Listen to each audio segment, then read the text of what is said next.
Hello Capricorn, Sun, Moon, Rising, and Venus signs. Kamusta kayo? Sana po ay nasa mabuti kayong kalagayan. Welcome back po sa Star Tarot. At kung bago kayo rito, welcome din po kayo. Please subscribe, like, share my videos, and leave me a comment kung naka-resonate po kayo. Thank you. Tignan natin kung ano yung mga messages ni Capricorn.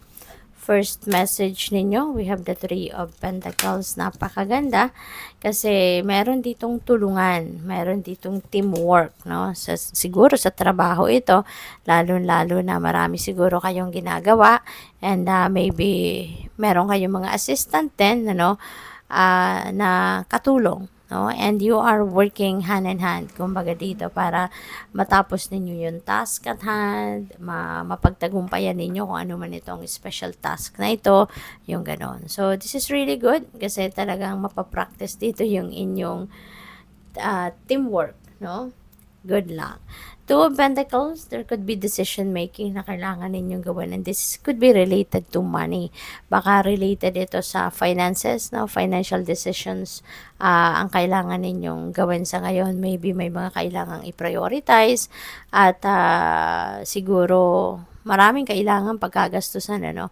At ngayon, pag-iisipan ninyo sigurong mabuti how you are going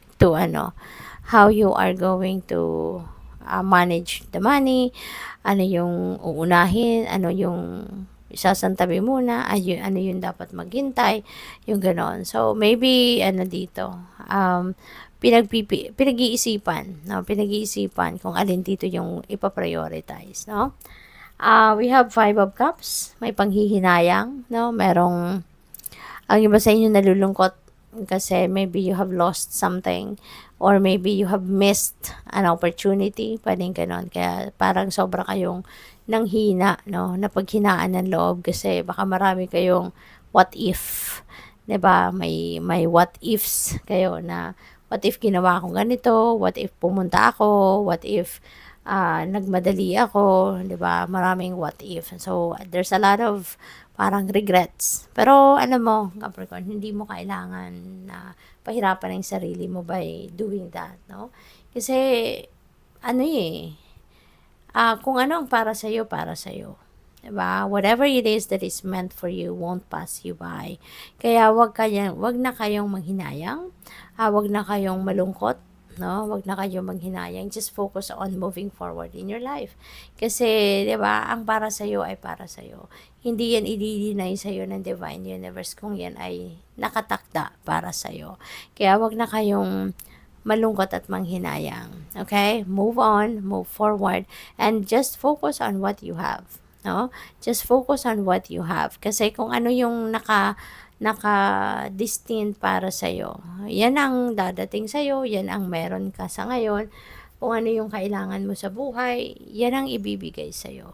'Di ba? Pero itong mga pinanghihinayangan mo, the fact na wala sila sa buhay mo, the fact na hindi dumating or hindi nangyari, hindi nag-come to fruition, ibig sabihin, hindi yan para sa'yo. 'Di ba? It's not meant for you. Pwedeng not for you sa ngayon or maybe not for you at all. 'Di ba? Kaya, let's just focus on what we have. Okay? Wag na tayong mamroblema sa kung ano ang wala tayo. Wag na nating isipin kung ano ang wala tayo. Magsikap na lang tayo na makuha natin kung ano ang gusto natin, pero wag nating problemahin, no? So, what else? And of course, magpasalamat. Magpasalamat ka kung ano ang meron ka sa ngayon. So, tignan natin kung ano pa ang mga messages ninyo.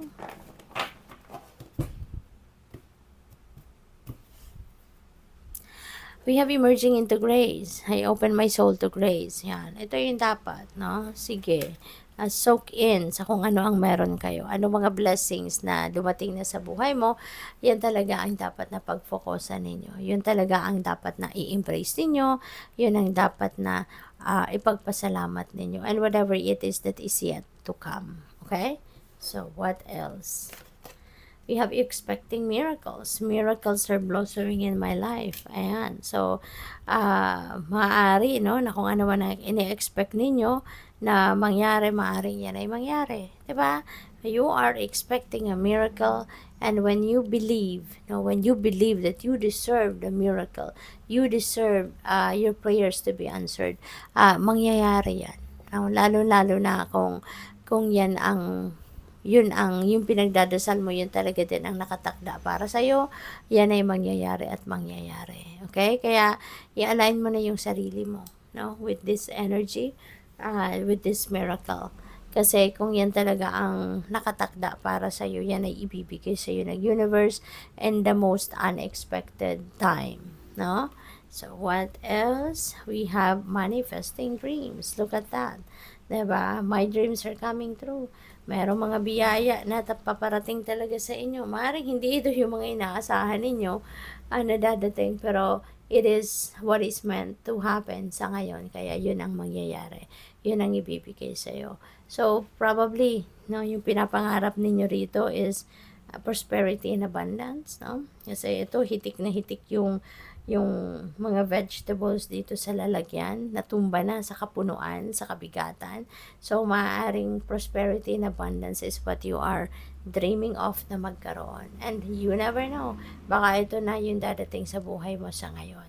'Di ba? Kaya, be ready. Be ready to receive. At saka, alam mo, minsan, mayroon tayong mga pinagdadasal na hindi binibigay sa atin. Because maybe, sometimes, maybe you are not just ready yet not to receive what you are praying for. Kaya, hindi rin sa'yo, hindi pa ibinibigay sa'yo kung hindi ka pa handa.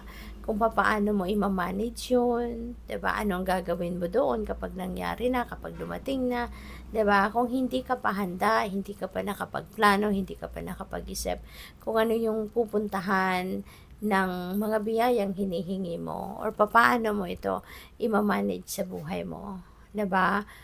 Hindi pa yan ibibigay sa iyo kasi masasayang lang siya. 'Di ba? Kung hindi mo naman alam kung paano mo i-manage yan, hindi mo naman alam kung ano talaga ang paglalagyan mo, anong pupuntahan nun, no, ng mga biyayang yan, sayang lang, hindi ba? Kaya maaaring hindi pa binibigay sa'yo because you're not ready yet not to receive it. So, good luck sa'yo. Thank you for watching. Love and light. Namaste.